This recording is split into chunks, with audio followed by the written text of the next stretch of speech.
police DPP mu article y'ekikumi alina obuvunanyizibwa okulaba nti investigation zikolebwa mu bwenkanya ate mu bwesimbu. Alina obuyinza mu article y'ekikumi ya ssemateeka okulagira police okuinvestigatinga omusango mu bwenkanya mu bwesimbu.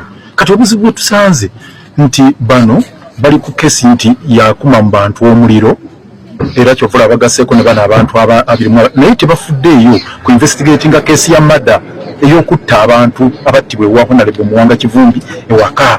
Abantu 10 baafa wano mu charge bo bagamba abantu 7 naye ne baba 7 tebafuddeeyo kugamba nti battibwa gundi ne gundi.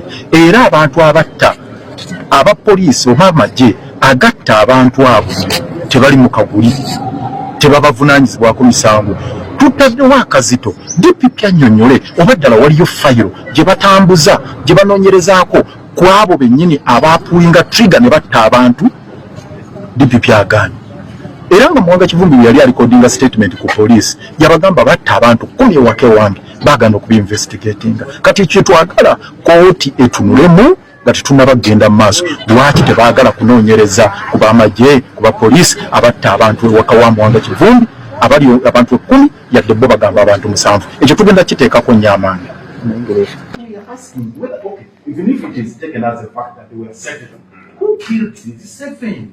Yes. That is the issue. Who killed them?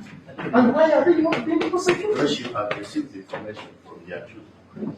His brother, Haji Musa, reported that the prosecution has been part of the lopsided investigation. By way of affirmation from my colleague, the assistant DPP. We now know that Madam Impression Biholo, representing the Director of Public Prosecution, participated in the proceedings at Chila Police Station,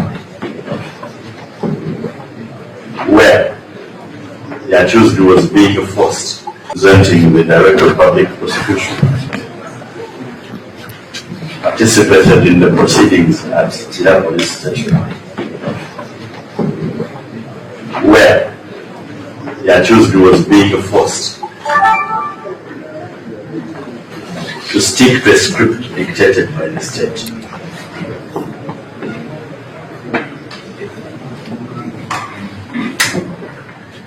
We now know that the Director of Public Prosecution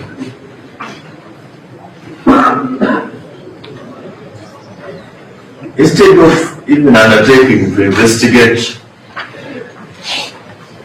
a complaint regarding lopsided investigation, is owning up